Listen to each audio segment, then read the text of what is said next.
सभी छात्रों को good morning. Sahajanand global school की ओर से आप सभी का आज के वीडियो में हार्दिक स्वागत है।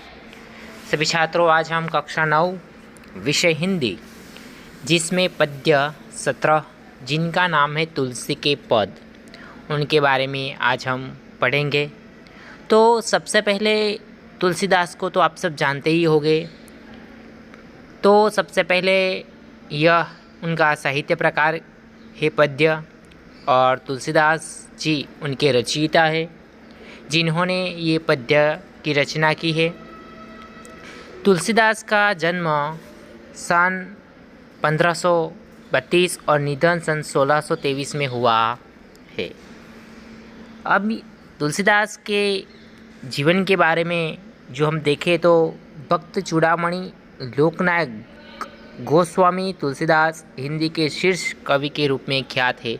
यानी कि हिंदी के शीर्ष कवि के रूप में ये तुलसीदास बहुत ही विख्यात है।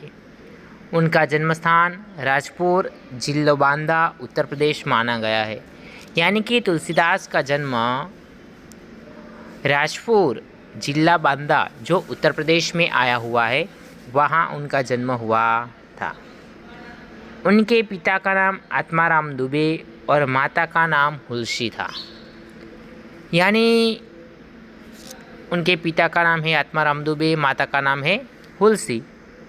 बाल्यावस्था में वो अपने माता पिता का सुख प्राप्त नहीं हुआ।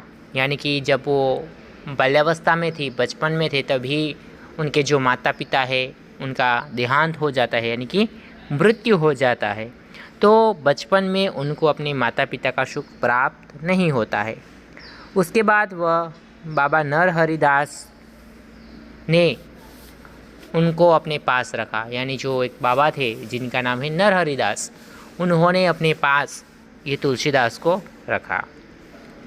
इन्हीं के साथ गोस्वामी जी ने वर्षों तक काशी, अयोध्या और चित्रकूट में रहकर वेद वेदांग, इतिहास पुराण, दर्शन का गहन अध्ययन करके ज्ञान प्राप्त किया।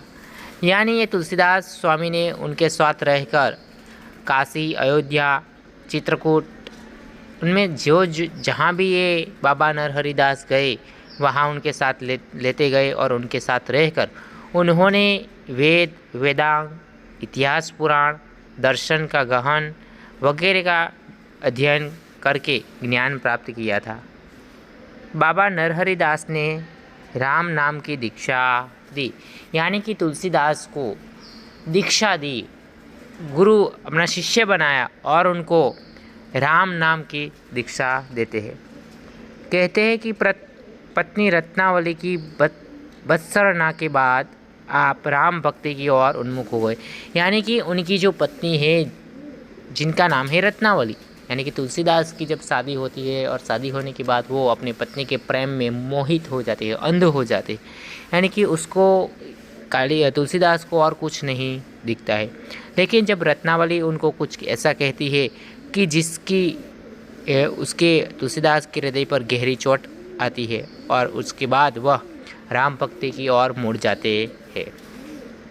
बाद में तो वह राम के परम भक्त बन गए। तुलसीदास जी की पत्नी ने जब उनको दुत्कारा, उनके बाद उनका मन वहाँ से उठ गया। यानी कि उनके प्रति जो प्रेम था वो कम हो गया, और फिर वह अपने जो भगवान है राम भगवान के प्रति, यानी कि राम भगवान के प्रति अपनी भक्ति प्रकट की। उन्होंने फिर वो राम के परम भक्त बन गए। उनकी रचनाओं का संबंध प्रधान रूप में राम से है। यानी कि तुलसीदास ने जितनी भी रचनाएं की है, जितने भी साहित्य लिखे हैं, वो राम के संबंध में है। ब्रज और अवधी दोनों भाषाओं में उन्होंने काव्य रचे हैं। उन्होंने अपने समय की प्रचलित प्रधान काव्य शैलियों में अपने राम साहित्य का सृजन किया है। यानी कि उस समय की जो प्रचलित प्रधान काव्य शैलियाँ थी, वो सभी में राम साहित्य का बहुत ही उन्होंने सर्जन किया है। इस नाते से तुलसीदास को अपने समय का प्रतिनिधि कवि भी कहा गया है। तुलसीदास ने रामचरितमानस जो ग्रंथ लिखा है वो सबसे श्रेष्ठ ग्रंथ है, जिनमें भारत की जनता में राम को ईश्वर रूप में जो मान्यता प्राप्त है उसका श्रेय तुलसीदास को ही दिया जाता है। यानी कि रामचरितमानस जो श्रेष्ठ ग्रंथ लिखा है तुलसीदास ने, उस ग्रंथ में राम जी के जीवन के बारे में बताया गया है। यानी कि भारत की जनता में राम को ईश्वर के रूप में जो मान्यता प्राप्ति है उनका श्रेय किसको जाता है, तो तुलसीदास को जाता है। तो रामचरितमानस को धर्म ग्रंथ भी माना जाता है। रामचरितमानस, विनय पत्रिका, कवितावली, गीतावली, दोहावली, श्री कृष्ण गीतावली, बरेव रामायण, जानकी मंगल, पार्वती मंगल, रामाग्नि प्रश्नावली, रामलल्ला नहशु तथा वैराग्य संदीपनी उनके उल्लेखनीय कृतियाँ है। यानी कि यह जो कृतियाँ है वो तुलसीदास जी के द्वारा रचित है। तो सभी छात्र, यह हुआ तुलसीदास के जीवन के बारे में उनका परिचय। अब यहाँ इस इकाई में 2 पद्य दिए गए हैं। उस 2 पद्य में कवि तुलसीदास जी क्या कहना चाहते हैं उनके बारे में, उनके सार को हम समझेंगे। तो अहम अथवा घमंड जीवन में उत्पन्न होने वाली अनेकानेक समस्याओं का कारण हुआ करता है। यानी कि हमारे अंदर जो अहम है, जो घमंड है, वो हमारे जो समस्याएं उत्पन्न होती है, जो समस्याएं पैदा होती है, उन समस्याओं का मूल कारण क्या है, अपना अहंकार है। यदि व्यक्ति अपने अहम का नाश कर विनय को धारण कर सके तो वह जीवन में अनेक संकटों से बच सकता है। यानी कवि तुलसीदास जी कहते हैं कि यदि व्यक्ति ही अपने अहम को, अपने अहंकार का त्याग करे तो वो कई संकटों से बच सकता है।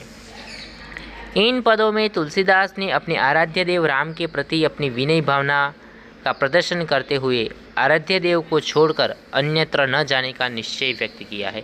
यानी कि इस पद्य में कवि ने बताया है, तुलसीदास ने, कि वो अपने जो आराध्य देव है, जो राम भगवान है, उनके प्रति अपनी विनय भावना का प्रदर्शन करते हुए उन्होंने कहा है कि वो अपने आराध्य देव, अपने पूज्य देव को छोड़कर अन्यत्र कहीं जाने का नहीं सोचते।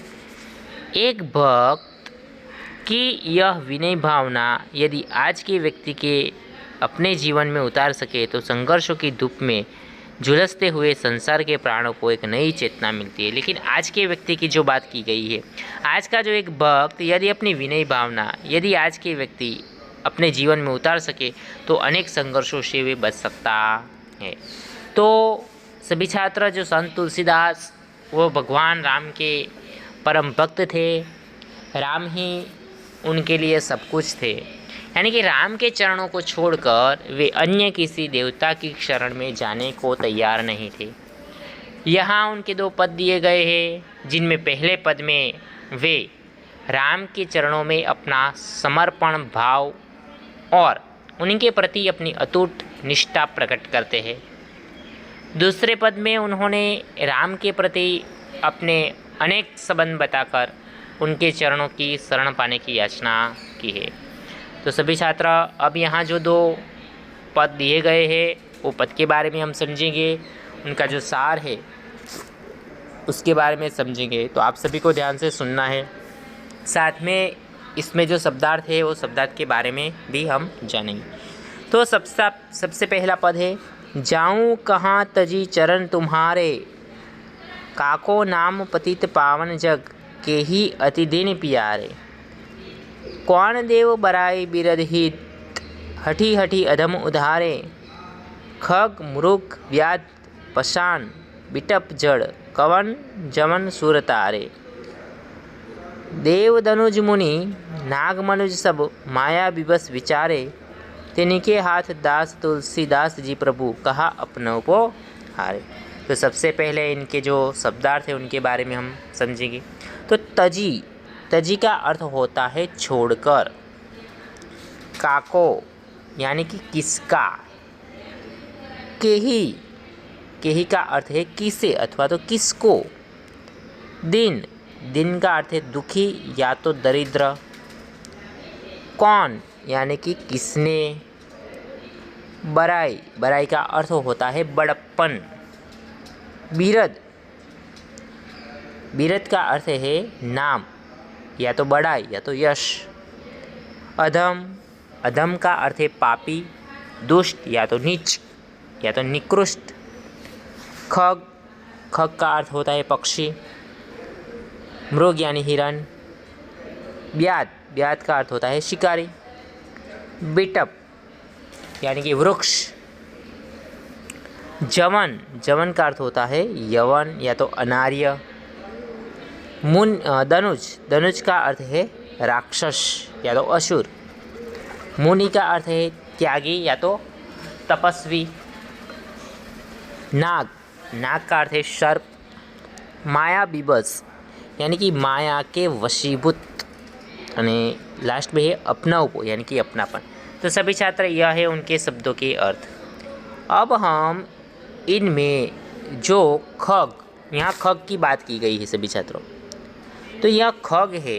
तो यहाँ तुलसीदास जी ने बताया है कि जो खग है वो जटायु, जटायु जो है उनके बारे में बात की है, जो रामायण का एक प्रसिद्ध गिद्ध है। यानी कि जब रामायण, जब जो लंकापति रावण है, जब वह सीता का हरण करके ले जाते हैं सीता को, तब ये जटायु उनको बचाने का प्रयत्न करता है। तो जटायु रामायण का एक प्रसिद्ध गिद्ध है। वह सूर्य के सारथी अरुण का पुत्र था। जब सीताहरण के समय उसने रावण से युद्ध किया और वह घायल हुआ, और राम को सीताहरण का समाचार देने के बाद उसने प्राण छोड़े थे। आगे मुर्ग की बात बताई गई है यहाँ।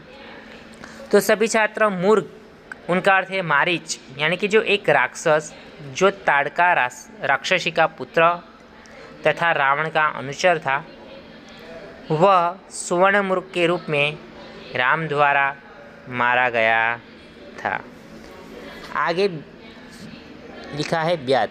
तो यह है पहले वाल्मीकि हिंसा वृत्ति से जीवन यापन करते थे, परंतु बाद में सनकादि ऋषियों के उपदेश से जीव हिंसा छोड़कर तपस्या में लगे और महर्षि वाल्मीकि कहलाए। इन्होंने रामायण की रचना की है। आगे है पसान। तो पसान का अर्थ है अहल्या, महर्षि गौतमी की जो पत्नी है, वह शापवश वह पत्थर बन गई थी और राम के चरणों के स्पर्श से इसका उद्धार हुआ है। आगे है बिटप। तो यमलार्जुन कुबेर के पुत्र नल कुबेर और मणिग्रीवा नारद के शापवश गोकुल में 2 अर्जुन वृक्षों के रूप में उत्पन्न हुए। किसी अपराध पर जब यशोदा ने कृष्ण को इन पेड़ों से बांधा तो वह गिर पड़े और उनका उद्धार हो गया। और लास्ट में है जवन। जवन का अर्थ है यह एक यवन है। कहा जाता है कि एक मुसलमान ने शुकर के आघात में मरते समय हराम शब्द कहा था। अनजाने में ही राम शब्द का उच्चारण करने से उसकी मुक्ति हो गई। तो यह जो टिप्पणियाँ हैं उनके बारे में हम समझिए। अब हम उनके अर्थ के बारे में समझेंगे। तो पहला पद का अर्थ है जाऊँ कहाँ तजी चरण तुम्हारे, यानी कि भक्त तुलसीदास राम से, यानी कि भक्त तुलसीदास भगवान राम से कहते हैं कि हे प्रभु, मैं आपके चरणों को छोड़कर और कहाँ जाऊँ। दूसरी पंक्ति है काको नाम पतित पावन जग के ही अति दिन प्यारे, यानी कि आगे कहते हैं कि संसार में पतित पावन नाम और किसका है। और दूसरा है के ही अति दिन प्यारे, यानी कि दीन दुखी लोग आपके सिवाय और किसे प्रिय है। तीसरी है कौन देव बराई बिरद हित हठी हठी अधम उधारे, यानी कहते हैं कि आपके सिवाय अन्य किस देव ने हठ करके दुष्टों का उद्धार किया है और बड़प्पन पाया है। आगे खग मृग ब्याद पसान बिटप जड़ जवन कवन सुरतारे, यानी तुलसीदास जी कहते हैं कि पक्षी, मृग, ब्याद, पाषाण यानी कि पत्थर, जड़, वृक्ष, यवन को किस देवता ने तारा है। आगे देव दनुज मुनि नाग मनुज सब माया विवश भी विचारे, यानी कि देवता, राक्षस, मुनि, नाग, मनुष्य ये सब माया के वशीभूत है और उसी के बारे में सोचते या तो विचारते हैं। तिनके हाथ तुलसीदास जी प्रभु कहा अपना उपहारे, यानी तुलसीदास जी कहते हैं कि हे प्रभु, इनसे अपनापन जोड़ने से कोई लाभ नहीं है। यानी कि यहाँ तुलसीदास जी पहले पद्य में कहते हैं कि हे प्रभु, मैं आपके चरण छोड़कर और कहाँ जाऊँ। संसार में एक आप ही पतित पावन हैं, आप ही दीनबंधु है, पापियों का उद्धार करने वाला आप जैसा और कोई नहीं है। देवता, राक्षस आदि सब माया के वशीभूत है, उनसे अपनापन जोड़ने से कोई लाभ नहीं है। फिर से एक बार मैं पहले पद्य का अर्थ समझाता हूँ, आपको ध्यान से सुनना है। जाऊँ कहाँ तजी चरण तुम्हारे, यानी कि भक्त तुलसीदास भगवान राम से कहते हैं कि हे प्रभु, मैं आपके चरणों को छोड़कर और कहाँ जाऊँ। दूसरी पंक्ति है, काको नाम पतित पावन जग के ही अतिदिन प्यारे, यानी कि संसार में पतित पावन नाम और किसका है। के ही अतिदिन प्यारे, यानी कि दीन दुखी लोग आपके सिवाय और किसे प्रिय है। आगे, कौन देव बराए बिरधित हठी हठी अधम उधारे, यानी कि आपके सिवा अन्य किस देव ने हट करके दुष्टों का उद्धार किया है और बड़प्पन पाया है। खग मृग व्याध पाषाण पिटप जड़ जवन कवन सुर तारे, यानी कि पक्षी, मृग, व्याध, पाषाण, जड़, वृक्ष, यवन को किस देवता ने तारा है। देव, धनुज, मुनि, नाग, मनुज सब माया विवश विचारे, यानी कि देवता, राक्षस, मुनि, नाग, मनुष्य ये सब माया के वशीभूत है और उसी के बारे में सोचते विचारते हैं। तिनके हाथ तुलसीदास जी प्रभु कहा अपना उपहारे, यानी कि तुलसीदास जी कहते हैं कि हे प्रभु, इनसे अपनापन जोड़ने से कोई लाभ नहीं है। फिर से एक बार, भक्त तुलसीदास भगवान राम से कहते हैं कि हे प्रभु, मैं आपके चरणों को छोड़कर और कहाँ जाऊँ। संसार में पतित पावन नाम और किसका है। तीन दुखी लोग आपके सिवाय और किसे प्रिय है। आपके सिवा अन्य किस देव ने हठ करके दुष्टों का उद्धार किया है और बड़प्पन पाया है। पक्षी, मृग, व्याध, पाषाण, जड़, वृक्ष, यवन को किस देवता ने तारा है। देवता, दानव, राक्षस, मुनि, नाग, मनुष्य ये सब माया के वशीभूत है और उसी के बारे में सोचते विचारते हैं। तुलसीदास जी कहते हैं कि हे प्रभु, इनसे अपनापन जोड़ने से कोई लाभ नहीं है। तो सभी छात्र, यह हमारे पहले पद्य का यहाँ अर्थ पूर्ण होता है। अब हम दूसरे पद के बारे में देखेंगे। पहला, तू दयालु दीन हेया, तू दानी हाँ भिखारी, हाँ प्रसिद्ध पात की तू पाप पुंजहारी। नाथ तू अनाथ को अनाथ कौन मोशो, मोह समान आरत नहीं आरती हर तोषो। ब्रह्म तू हो जीव तू ठाकुर हो चेरो, तात मात गुरु सखा तू सब विधि ही तू मेरो। तो ही नाते अनेक मानिए जो भावे, जो तो तुलसी कृपालु चरण शरण पावे। तो सबसे पहले हम इसके अर्थ के शब्दार्थ के बारे में समझेंगे। तो पहला है पातकी। पातकी का अर्थ है पापी। पाप पुंजहारी यानी कि पापों के समूह को हरने वाला। अनाथ, अनाथ का है जिसकी रक्षा करने वाला कोई न हो, असहाय। आरत, आरत का अर्थ है दुखी। चेरो, चेरो का अर्थ है दास। तात, तात का अर्थ है पिता। सखा का अर्थ है मित्र। विधि यानी कि प्रकार से यानी कि तरह से। हितु, हितु का अर्थ है हित करने वाला। नाते यानी कि रिश्ते या तो संबंध। भावे यानी कि अच्छा लगे। शरण यानी कि शरण। तो यह हुए शब्दों के अर्थ। अब हम उनके अर्थ के बारे में समझेंगे। तू दयालु दीन हो, तू दानी हो भिखारी। हे प्रभु, पहली पंक्ति का अर्थ है हे प्रभु आप दयालु है तो मैं दीन अर्थात दया पात्र हूँ। तू दानी हो भिखारी यानी कि आप दानी हैं तो मैं भिखारी हूँ। हो प्रसिद्ध पातकी तू पाप पुंजहारी यानी कि यदि मैं प्रसिद्ध पापी हूँ तो आप जैसा पापों के समूह को नष्ट करने वाला दूसरा कोई नहीं है। नाथ तू अनाथ को अनाथ कौन मोशो यानी कि आप अनाथों के नाथ हैं तो मुझ जैसा कोई अनाथ नहीं है।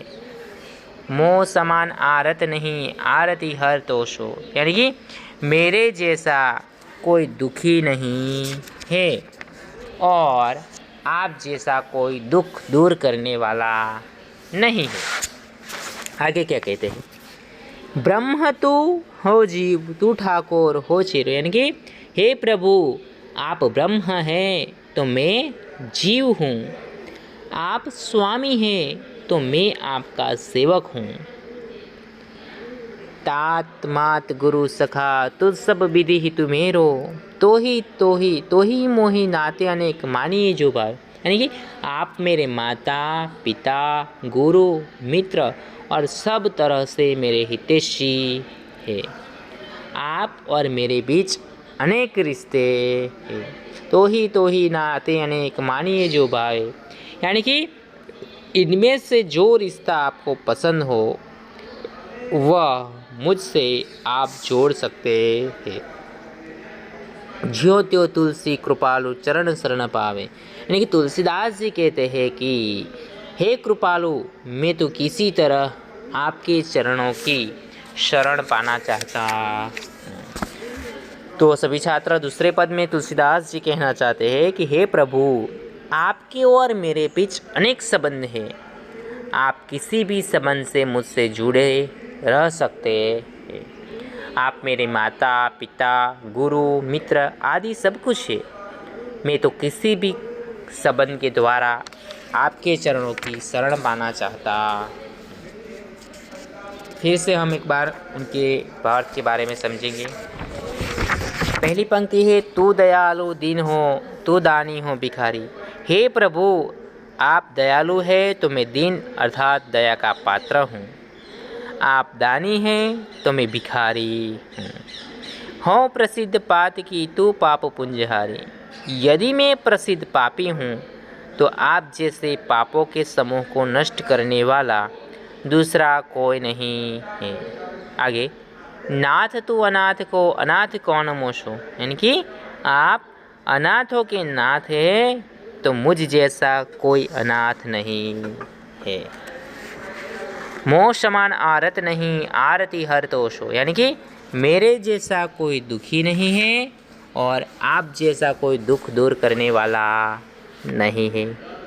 ब्रह्म तू हो जीव तू ठाकुर हो चेरो यानी कि हे प्रभु आप ब्रह्म हैं तो मैं जीव हूँ।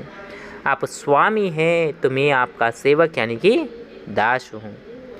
तात मात गुरु सखा तो सब विधि ही तू मेरो यानी कि आप मेरे माता पिता गुरु मित्र और सब तरह से मेरे हितैषी है। तो ही नाते अनेक मानिए जो भाव यानी कि आप और मेरे बीच अनेक रिश्ते हैं। इनमें से जो रिश्ता आपको पसंद हो वह मुझसे आप जोड़ सकते हैं। ज्यों तो तुलसी कृपालु चरण शरण पावे यानी कि तुलसीदास जी कहते हैं कि हे कृपालु मैं तो किसी तरह आपके चरणों की शरण पाना चाहता हूँ। तो सभी छात्रों, तुलसीदास जी के दो पद है वो विनय पत्रिका उनकी जो साहित्य रचना है उनमें से लिया गया। तो आशा है कि सभी छात्रों को इस दोनों पद के अर्थ के बारे में समझ में आया होगा।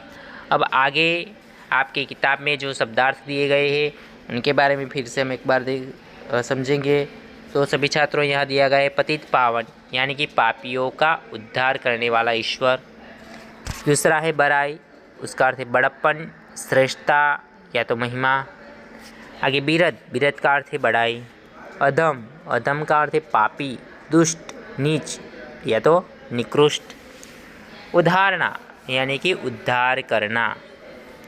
धनुज, धनुज का अर्थ है राक्षस या तो असुर। आगे है मुनि, मुनि का अर्थ है तपस्वी या तो त्यागी। आगे नाग, नाग का अर्थ है सर्प। मनुज, मनुज का अर्थ है मनुष्य। अपनाउपो यानी कि अपनापन। पातकी यानी कि पापी। अनाथ यानी कि जिसकी रक्षा करने वाला कोई न हो। असरणा या तो असहाय। आरत, आरत का अर्थ है दुखी। चेरो, चेरो का अर्थ होगा दास। विशेष समझ, पहले मैंने आपको बताया है, फिर से एक बार हम उसका पढ़ेंगे। जटायु यानी कि जटायु रामायण का एक प्रसिद्ध गीत है। वह सूर्य के सारथी अरुण का पुत्र था।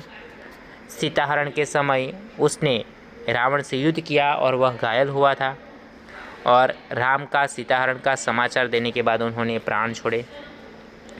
मृग की बात की गई है तो मारीच ऋषि जो है वो एक राक्षस को, ताड़का राक्षसी का पुत्र तथा रावण का अनुचर था। वह सुवर्ण मृग के रूप में राम द्वारा मारा गया था।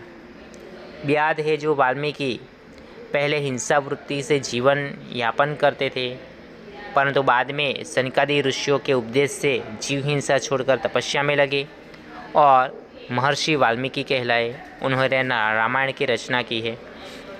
पाषाण यानी कि अहल्या को जब श्राप मिला था तब वो पत्थर बन गई थी। पत्थर तो अहल्या महर्षि गौतम की पत्नी थी जो शापवश वह पत्थर बन गई थी। जब राम के चरणों के स्पर्श से इनका उद्धार हुआ। आगे बिटप यानी कि यमलार्जुन कुबेर के जो पुत्र नल कुबेर और मणिग्रीव नारद के शापवश से गोकुल में 2 अर्जुन वृक्षों के रूप में उत्पन्न हुए थे। किसी अपराध पर जब यशोदा ने कृष्ण को इन पेड़ों से बांधा तो वह गिर पड़े और उनका उद्धार हुआ। तो यह जो शब्द दिए गए हैं पहले पद में उनके बारे में बताया गया है। सभी छात्र हम स्वाध्याय के प्रश्नों के बारे में चर्चा करेंगे। तो सबसे पहला प्रश्न है कि एक वाक्य में उत्तर दीजिए। पहला प्रश्न है, तुलसीदास के मत से कौन पतित पावन है? उत्तर है, तुलसीदास जी के मत से उनके स्वामी श्री राम पतित पावन है। दूसरा है, भगवान को अति दिन कैसे लगते हैं?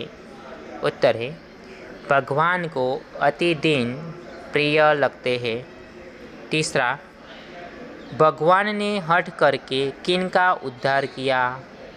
उत्तर, भगवान ने हठ करके पक्षी, मृग, व्याध, पाषाण, वृक्ष और यवन का उद्धार किया।